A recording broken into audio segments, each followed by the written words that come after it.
గంజాయి వీటన్నింటికి అలవాటు పడి జీవితాలను నాశనం చేసుకున్నటువంటి వాళ్ళు చూసుకుంటాం. అలాగే సినిమాలకు సంబంధించినటువంటి వాళ్ళు కూడా ఈ మధ్య కాలంలో ఈ మాదక ద్రవ్యాలను సేవించి పట్టుబడి కోర్టు చుట్టూ తిరిగినటువంటి వాళ్ళు ఈ మధ్యనే ఒక సింగర్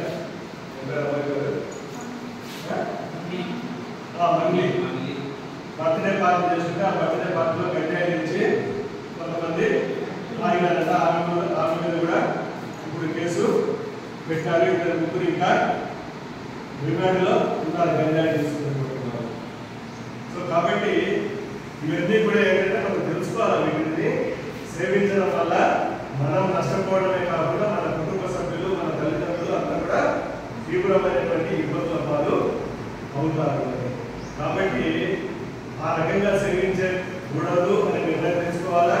ప్లస్ మన చుట్టుపక్కల ఎవరైనా ఉన్నట్లయితే వాళ్ళని ఎడ్యుకేట్ చేయాలి. మన ఇంట్లో మన అన్న కానీ తండ్రి కానీ వీళ్ళుంటే మనం మార్పించడానికి ప్రయత్నం చేసినప్పుడే మనం ఇటువంటి రోజులు